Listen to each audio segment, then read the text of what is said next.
Сайн байцгаана уу хүн төлөгчтэй. Өнөөдөр манай DeFacto нэвтрүүлгийн зочноор хоёр зочим оролцож байна. Миний баруун гар талд байгаа эмэгтэй Баасанжав. Энэ хүн Сонсголгүйн боловсролын төрийн бус байгууллагын тэргүүн. Тэр цаана байгаа залуу болохоор Францын хүн Мартин Крос, кино жүжигчин, уран илтгэгч. Ийм хоёр эрхэмтэй өнөөдөр саяхан болсон Сонсголгүй хүүхдүүдийн хамтарсан концертын тухай хэлж яриад энэ хүмүүс хичээн итгэл төгс амьдралдаа алхаж болохыг харуулсан энэ сайхан тохиолын тухай ярилцах гэж байна. Амгалан баярын Баасанжав, Сонсголгүйн боловсрол төрийн бус байгууллагын тэргүүн. Монгол Улсын боловсролын их сургуулийн сургуулийн өмнөх боловсролын сургууль мөн тусгай хэрэгцээт боловсролын сургуулийг тус төгссөн. Тусгай хэрэгцээт боловсролын багш, сургуулийн өмнөх боловсролын багш, Монгол дохионы хэлний сонсголгүй орчуулагч. Найдвар Сонсголгүй иргэдийн чуулганы хүүхдийн цуглааны багш, Бамбарууш цэцэрлэгийн туслах болон бүлгийн багш, Сүхбаатар дүүргийн 186 дугаар цэцэрлэгийн сонсголгүй хүүхдийн бүлгийн багш, USAID төслийн хос хэл, соёлын арга зүйг нэвтрүүлэх төслийн менежер болон дохионы хэлний сургалт хариуцсан захирал зэрэг албан тушаалыг хашиж байжээ.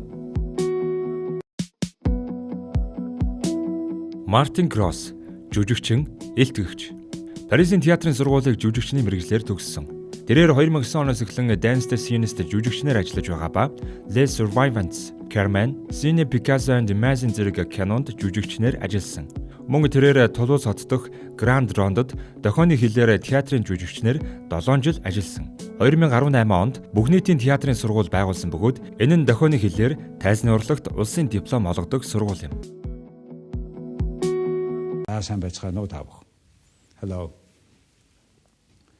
Юуны өмнө Баасанжав та өөрийнхөө энэ Сонсголгүйн боловсролын төвийнхөө тухай товч танилцуулж өгөхгүй юу? Сайн байна уу? Манай Сонсголгүйн боловсрол төрийн бас байгууллагын гол зорилго нь сонсголгүй хүүхэд залуучуудад хос хэл, хос соёлын боловсролыг энэхүү арга зүгээр нэвтрүүлэх ийм үйл ажиллагаа явуулдаг байгаа. Хос хэл гэдэг маань нэгдүгээр дохионы хэл, хоёрдугаарт монгол бичгийн хэл. Энэ хоёрыг хослуулсан хэл гэсэн үг.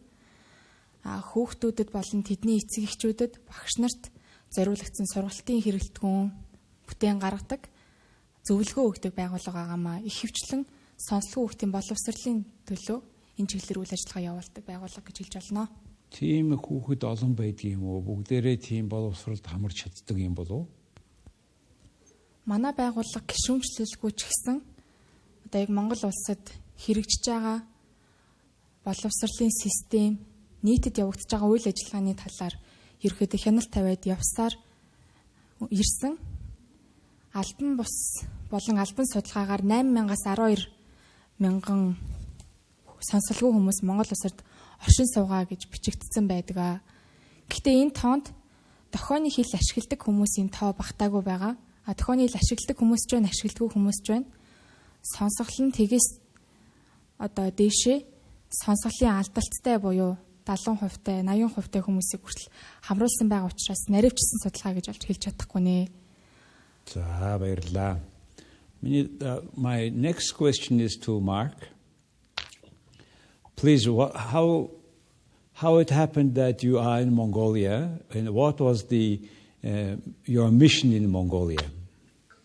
Well, before coming in Mongolia, I'm a member of the company Danse des Signes, Sign Dance, and we are linked to the Federation of Mongolia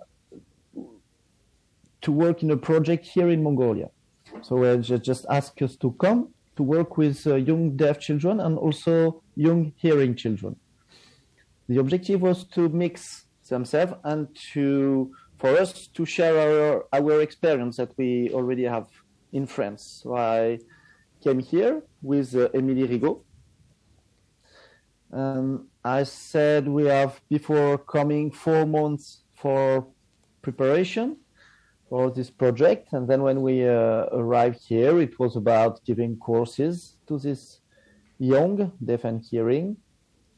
it was really amazing to discover how it works in Mongolia and how it went with young deaf and young hearing children. We didn't know how it could be difficult for them to be together, but we give them all the keys to work together, and they are really mixed themselves. So at the end, we had a show on stage, and the overall conclusion is very positive. Really, deaf person and hearing person, the young, became friends, and they totally agree about that the relationship is very important. During the courses, at the first time, it was really clear that we have two groups, one group of deaf children and one group of hearing children. And at the end, we only have one group of children. And there were a little bit of signing and a little bit of trying to communicate with gesture. And it was a really mix, and it was very, very impressive. In Mongolia, the project you made, with whom and how many children who cannot hear were participating, and what was in general was it difficult to train and to dance together? Well,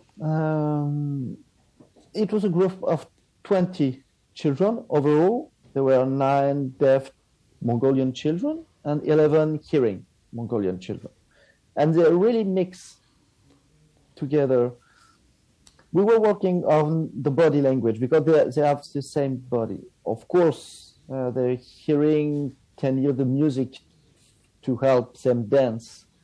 And the project was really about choreography, but choreography about silence, how hearing children could learn to use silence to work. But for example, in this silence for the deaf children, it was easier for them to work because they're used to silence. And for the hearing children, it was not the same habit. So they have to train themselves and to train them visually to move their body and to come from 1, 2, 3, 4, following the rhythm. And at the end, they were really working very well together. And each other, they were like strangers at the beginning, but they could have followed the same rules, and it really was a real dance at the end, following the same rules. Одоо Баасанжав гураас асууя. Энэ Монгол хүүхдүүдийн саяын төсөлд оролцсныг та юу гэж харж байна? Энэ ямар хөө төсөл болсон гэж саналаа хэлэхгүй юу? Хамтран хэрэгжүүлэгч байгууллагуудаа ямар ч сан дурдсан зүг байх гэж бодож байна. Монгол Токиото институт, Франц Монголын төв болон манай Сонсголын боловсрол төрөмс байгууллага хамтраад зөвхөн сонсголгүй хүүхдүүдэд боломж олгохоос гадна яг эрхтэгч байдлаа бодох юм бол сонсголтой хүүхдүүд бас хамрагдах хэрэгтэй байна гэж үзсэн. Тэгээ нийтдээ Мартин Кросээр 20 орчим хүүхдүүдийг сонгон шалгаруулж аваад гэхдээ энэ хүүхдүүдийг заавал өөртөө итгэх итгэлтэй байлгахын тулд энэ төслийг хэрэгжүүлж байгаа гэдгийг бас ташинд хүүхдүүдтэй дурдсаар байсан. Сонсголгүй хүүхдүүд юу ч хийж чадахгүй гэсэн ойлголтыг одоо энэ халахын тулд хүүхдүүд та нар зөвхөн сонсохоос бус бүх юмыг хийж чаднаа. Ялгуурлан гадуурхалгүйгээр бие биентэйгээ уусаж эвтэй байгаарай. Дээрээс нь бүжгийн ур чадварыг чинь нэгтгэхийн тулд тийм ээ. Та нарын бүжгийн ур чадварыг сайжруулахын тулд энэ төсөл явагдаж байгаа шүү гэдгийг байн хэлсээрээсээ учраас хүүхдүүд хоорондоо маш сайн ойлголцдог болсон.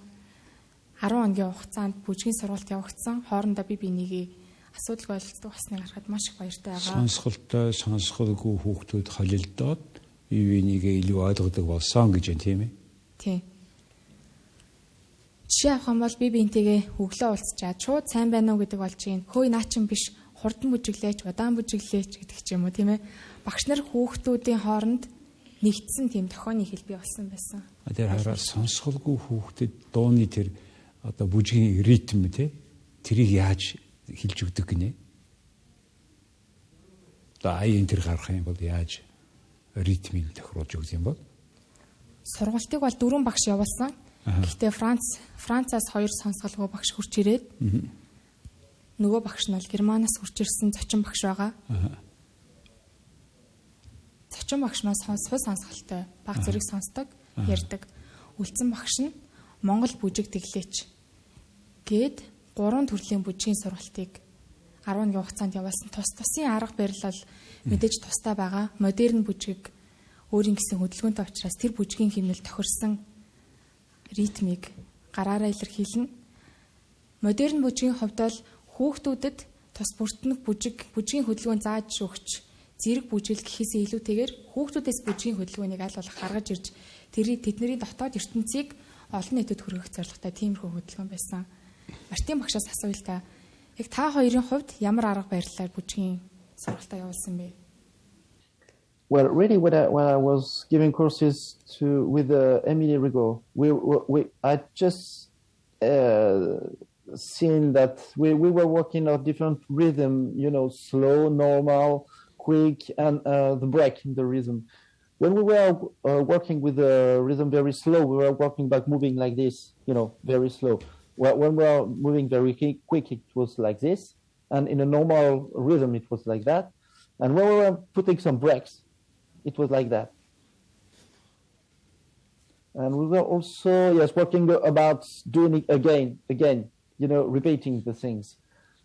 And it was really about for each children to create his own rhythm, to find something. It's like for the hearing, when they hear, when they hear a voice singing, you can push your voice very high or very low. And you can, sing very quickly, like in a rap. You can say the word very quickly, or you can sing in a normal way, in a classic way, let's say. And you can also use repetition. You can repeat the same words before and after and before and after, and you can merge with the music, with the words. And you have also the break. If you do breaks with your voice, repeating the same word, for example. And we were really trying to work on rhythm like they do in hearing in vocal languages, and we were trying to work on this way with sign language. Mm-hmm.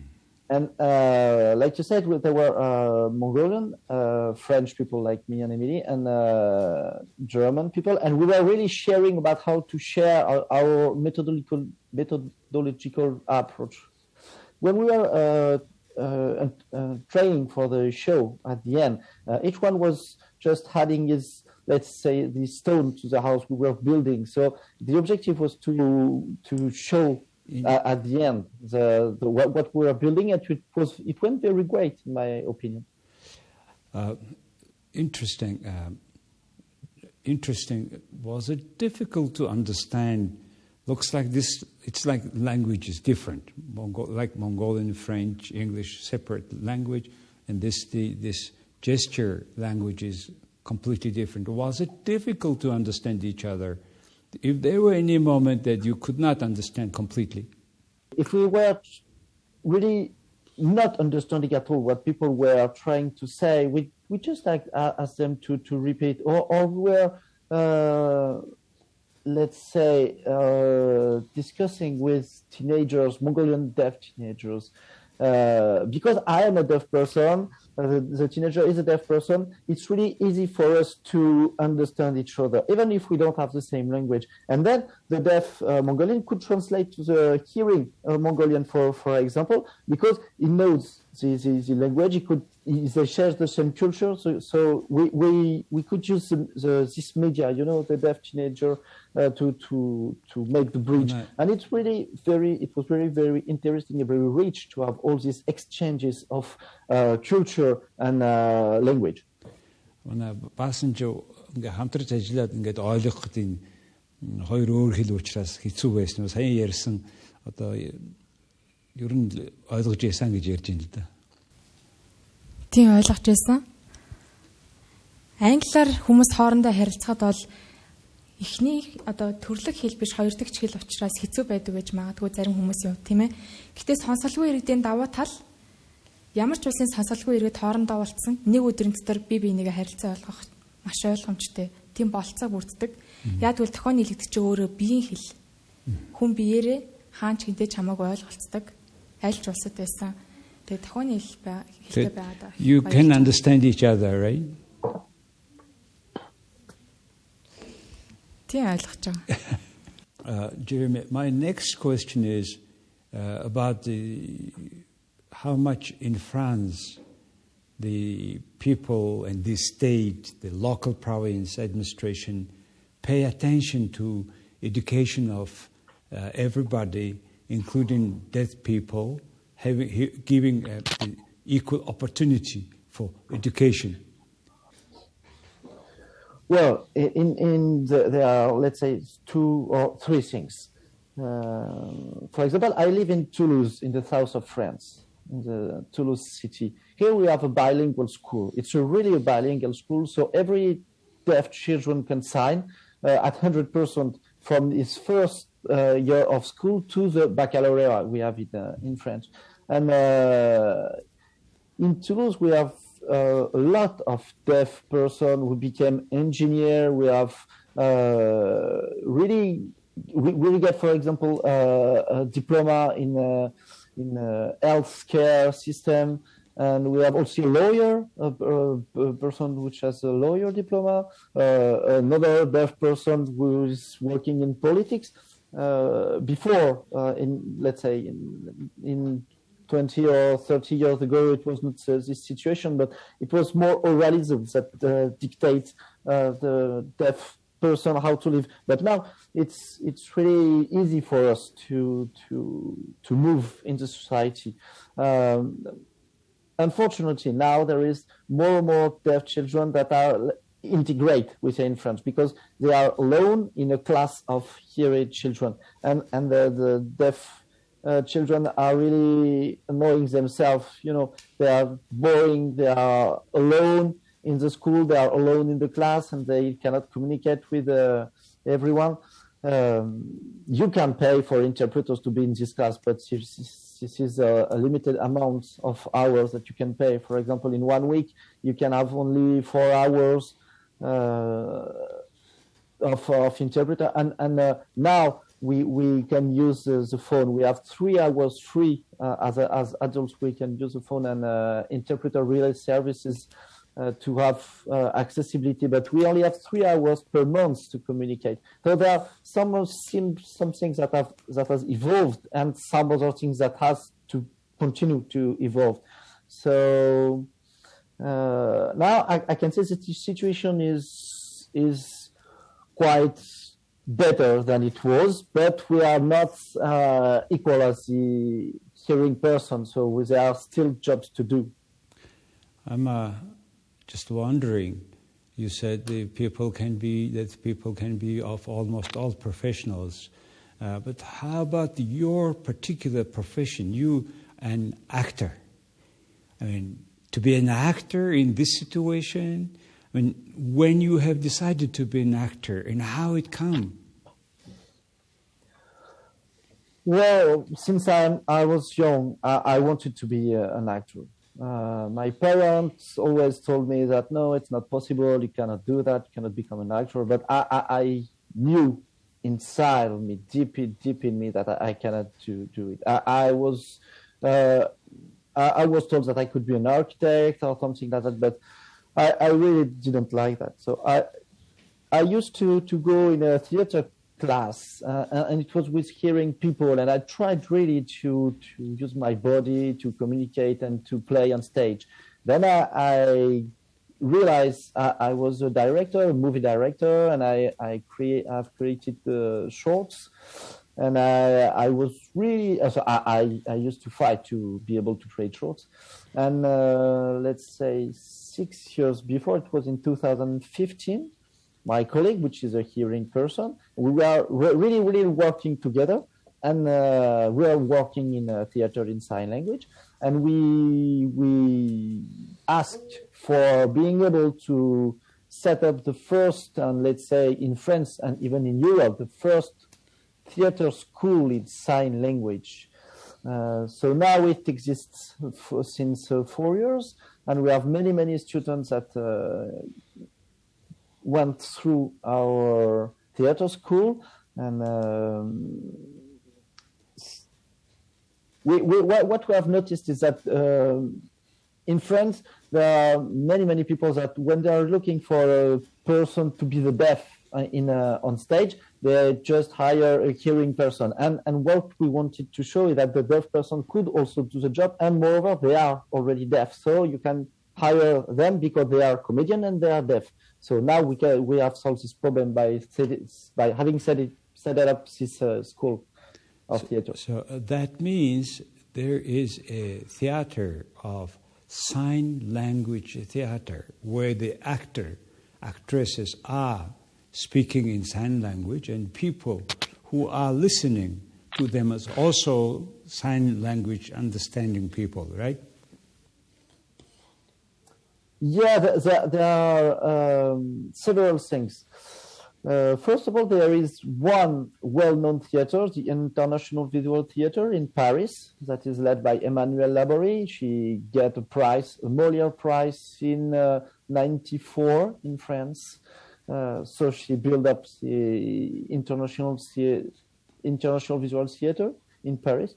But it's not a theater only for deaf persons. It's a theater for everyone who wanted to get new experiences by sign language, and also there are bilingual pieces. So this is it in Paris. And in France, there are many companies that hire deaf person, and that they are bilingual companies, so they can speak in vocal French, and they can also express all they have to express, the text and etc. in sign language. So you have bilingual pieces. So if you want to have a bilingual, for example, piece in Mongolian and in French vocal language, it's not possible, because if two people are expressing themselves in a vocal language together, you cannot hear them very clearly. But in sign language, you can.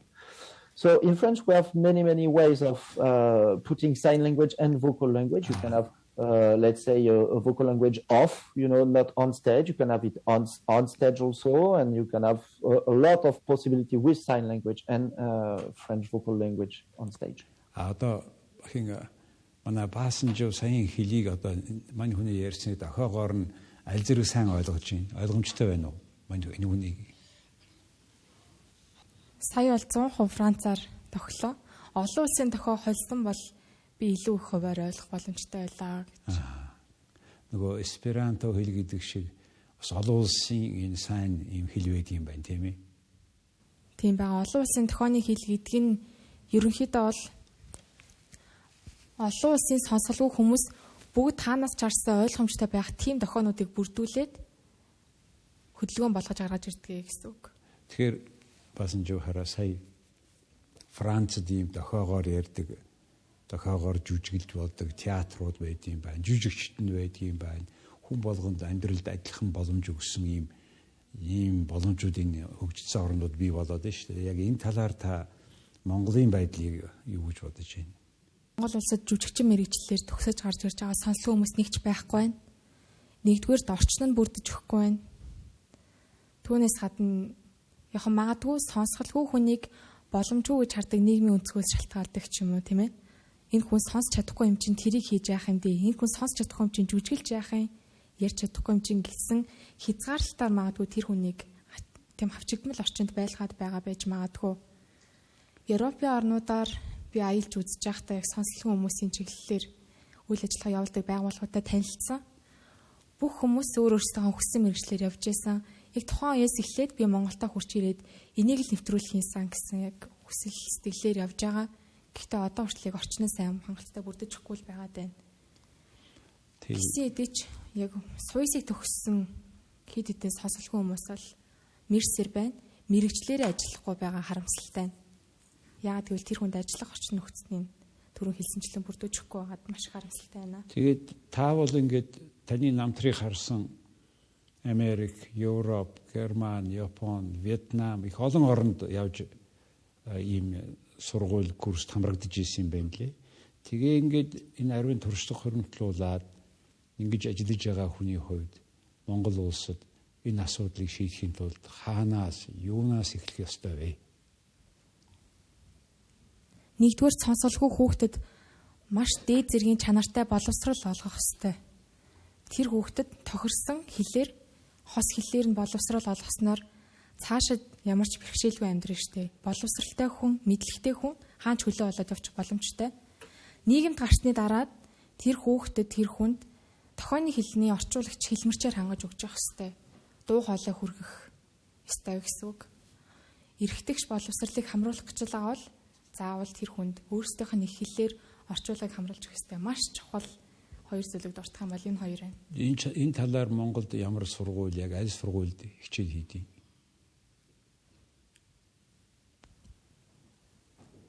Сонсголгүйн хүүхдэд зориулагдсан ганц том сургууль Улаанбаатар хотод байгаа 300 орчим хүүхдүүд суралцах боломжтой 29 дугаар сургууль гэж байна.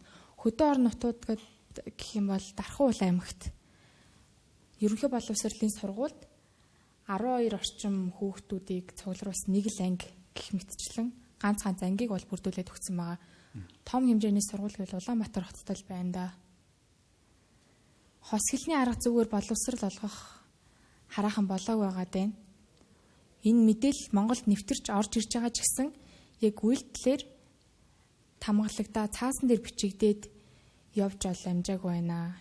Энэ чиглэлээр явахыг хүсэж байгаа. Martin, my question comes to you about the schools in France. Here, just Baasanjав said, the lady said, the difficulties in Mongolia, people are not accepting that deaf person as equal person, or not giving fully equal opportunity. How is the situation in France? And you are traveling a lot in Eastern Europe, Western Europe, and other countries. What is the best way to give that deaf child equal opportunity? Well, first of all, the best solution, the best way to do with their children is to have a role model. If you can show them a deaf adult that has become something that has encountered success, so it's perfect. And first of all, is that you have to give information, because a lot of parents that have deaf children, they do not know what to do with their deaf children, and so they are going to see the medics and the doctors say, okay, you have to give him hearing aids or something like that, so he can hearing assist, so he can hear, and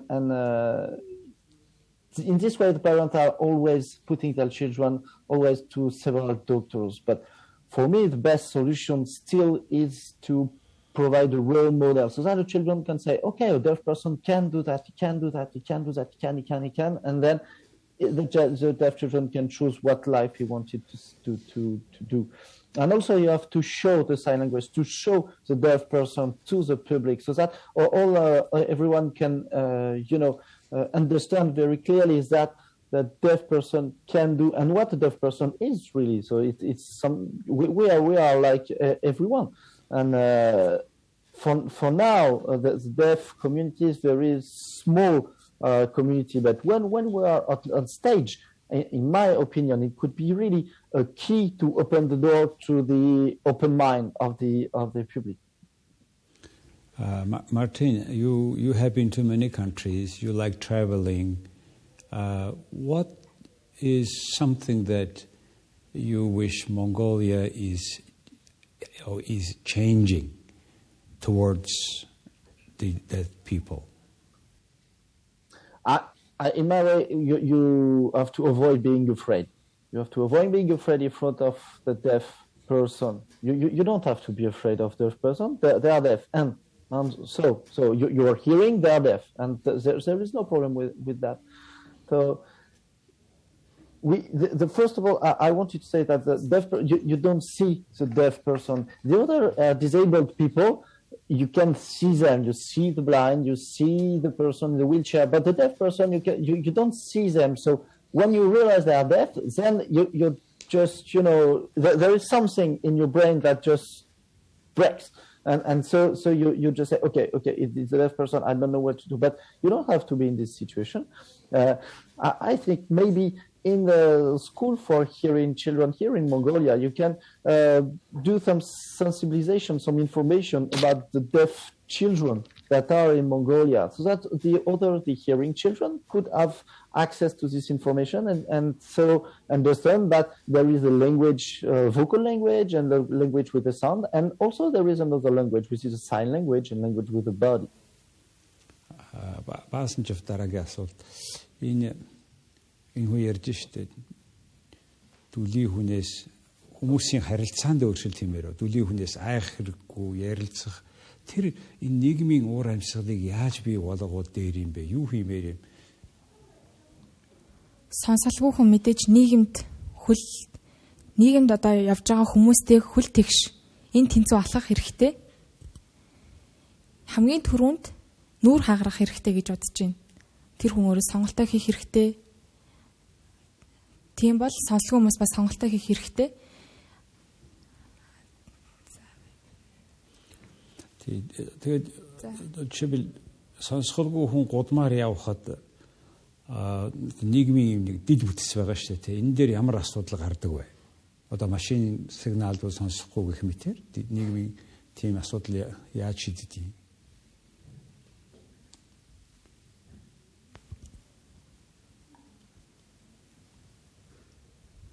Хөгжлийн бэрхшээлтэй хүн гэдгийг бие мах бодоор нь биш ерөөсөө тэгж хармаарг байгаа. Хамгийн гол нь Монголд орчин хүмүүсийн хөгжлийн бэрхшээлтэй болгоод байна. Жишээлбэл хараагүй хүн дээр авч үзээ л да. Гарц, зам, шугам тэмээ тэр бүгдийг хараагүйнд зориулагдаад тиймэрхүү байдлаар анханаас нь хийцэн бол тэр одоо хараагүй хүн чинь хизээж асуудалтай болохгүй байх байсан. Орчноор нь тэр хүний хөгжлийн бэрхшээлтэй болгоод байна гэдэг дээр энэ асуултанд хариулт. Тэгээ хамгийн гол нь сонсголгүй хүн өөрөө энэ тэнд явж байхдаа өдлөөнөөс орой хүртэл 100% хэлмэрчтэйгээ хамт явдаг байсан бол мэдээллийг бүрэн дүр авчих боломжтой байх байсан. Тэрэгцэртэй хүний хувьд жишээлбэл замны налууд хэдэн хувь байх хэвээр хаасыг журамлаа заасан байдаг штэ. Тэр хэрэгжүүлэхэд дутуу байгаад идэг. Үүнтэй яг адилхан сонсголгүйнд иймэрхүү асуудлууд тулгараад байна. France, of course, there is these kind of problems are quite less. I mean, about the infrastructure for deaf people to walk around because they cannot hear, how they can be safe in this regard. Well, no, really, we are safe. My question is how can hearing people can sleep at night, because there are a lot of noise in the city, but with deaf person we are really sleeping very well because we cannot hear any noise. No, the fact is that when we are deaf, we focus less on visual things. And now, for example, there are a lot of accidents because of the electric cars, because you cannot hear electric cars when they are passing by. True. So maybe if you are a deaf person, you are more on the visual modality, and you will take care more of what is happening, and we will have less accidents than the hearing one. Үнэхээр одоо цахилгаан машин ороод ирэхээр хүн нүдэрээс анзаарахгүй бол одоо сонсыгээд сонсогдохгүй ирдэг болсон шүү дээ гэж ярьж штэ. Манай тийм асуудал бас гарах бах тийм ээ. Тийм. Сайн ажиглаж явж байхгүй бол. Сайн ажиглаж. Энд тентгийг хараад. За их сонин ярилцлага боллоо. Thank you very much for a great conversation, and I'm very much encouraged and also very admired what you do in Mongolia when I have heard first time. Thank you very much for encouraging so many young people that to believe in life they are the same, equal, talented people. And you are the very good exemplary case. Thank you, Martin, for the great job. Thank you very much. Thank you. Баасанжавтай талархмаар байна. Сонсголгүйн боловсрол гэдэг ийм алдартай тийм маш чухал ийм нийгмийн асуудлыг хөндөд өөрөө энэ олон жил ингэж мэтрашгүй тууштай явж байгаад Баасанжавтай талархаж байна. За их баярлалаа. Thank you. хүн түлхэгчтэй өнөөдөр манай DeFacto нэвтрүүлгийн зочноор ийм чимээгүй яриа мөртлөө их сайхан ойлгомжтой яриа болсон. Би энэ чихвч яриа англиар сонсоод байгаа юм. Микрофоноор монголоор сонсоод байгаа юм. Тэг ийм хоёр амьдралд зоригтой метрашгүй явж байгаа. Энэ Францад дэлхийн хэмжээний алдартай болцсон ингээ явж байгаа.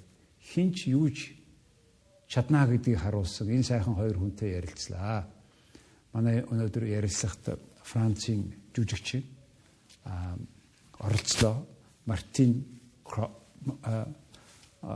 Францын жүжигчин Мартин Крос амун Монголын ийм яг энэ чиглэлээр Сонсголгүйн боловсрол гэсэн төрийн бус байгууллагын тэргүүн Баасанжавнаар оролцлоо. Баярлалаа.